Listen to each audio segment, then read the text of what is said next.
வணக்கம், welcome to the channel recipes desk. இன்றைக்கி நம்ம சேமியா வச்சு பண்ணக்கூடிய ஒரு குயிக் ஸ்வீட் ரெசிபி தான் பார்க்க போகிறோம். இதை செய்கிறதுக்கு 3 பொருட்கள் தான் தேவை. ரொம்ப குயிக்காக இதை செஞ்சு முடிச்சிடலாம். இதுக்கு வந்து ஆல்ரெடி ரோஸ்ட் பண்ணி வச்சுருக்கிற சேமியா நம்ம வாங்கிக்கலாம்.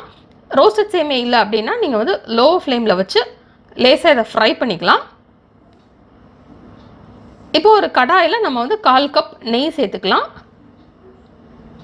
இதில் ஆல்ரெடி நம்ம ரோஸ்ட் பண்ணி வச்சுருக்கிற சேமியா சேர்த்துக்கலாம். இப்போ இதில் 1 கப் சேமியா சேர்த்துக்கிடலாம்.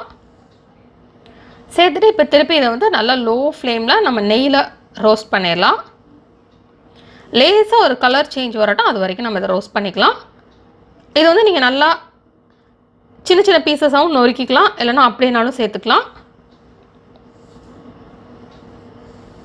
நல்லா லோ ஃப்ளேமில் வச்சு தான் ஃப்ரை பண்ணணும். அப்போ தான் அது நல்லா ஃப்ரை ஆகும், இல்லைனா அந்த பச்சை ஸ்மெல் இருக்கும். அதே சமயத்தில் அது தீஞ்சும் போயிடக்கூடாது. லேசாக அந்த மாதிரி செவந்தோடனே நம்ம வந்து ஃப்ளேம் ஆஃப் பண்ணிடலாம்.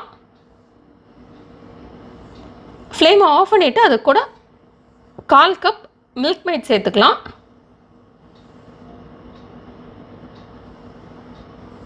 இதில் உங்களுக்கு நல்ல இனிப்பாக வேணும் அப்படின்னா 1/4 கப் கூட நீங்கள் 1 இல்லைனா 2 டேபிள் ஸ்பூன் கூட சேர்த்துக்கலாம்.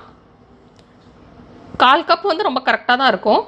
இப்போ இதை சேர்த்துட்டு இதை நல்லா மிக்ஸ் பண்ணிடலாம்.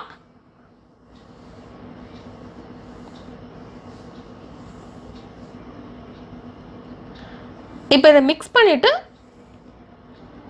இதை ஆற விட்டாலும் ரொம்ப ஆற விடக்கூடாது. லேசாக கையில் பிடிக்கக்கூடிய சூடு இருக்கிறப்போ நம்ம வந்து இதை செய்ய ஆரம்பிச்சிடலாம். ஏன்னா ஆறிடுச்சு அப்படின்னா இது வந்து செய்ய கொஞ்சம் கஷ்டமாக இருக்கும்.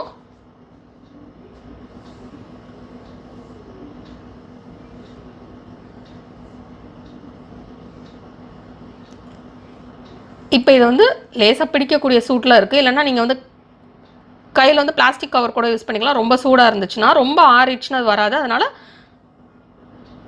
லேசாக ஆறினோடனே நம்ம வந்து இந்த மாதிரி செஞ்சிடலாம். ஒரு கேப் இந்த மாதிரி இருந்தது, இந்த சிரப்புக்கெலாம் கேப் இருக்கும், அந்த மாதிரி கேப் இருந்தது அப்படின்னா நீங்கள் வந்து இந்த மாதிரி உள்ள சின்ன சின்ன பீஸாக எடுத்து சேர்த்துட்டு நம்ம வந்து இந்த மாதிரி தட்டுறப்பால் நம்ம பிடிச்சி இழுத்தோம் அப்படின்னா அந்த ஷேப் வந்து ஈஸியாக நமக்கு கிடச்சிரும்.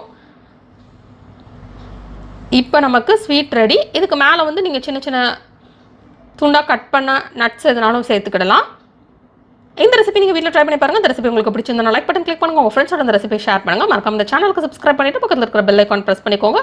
இந்த ரெசிபி ட்ரை பண்ணிட்டு எப்படி வந்திருக்கு அப்படின்றது கீழே கமெண்ட்ஸ் பாக்ஸில் மறக்காமல் சொல்லுங்கள். தொடர்ந்து இந்த சேனலோட இணைந்திருங்கள் புதிய புதிய ரெசிபிகளுக்காக.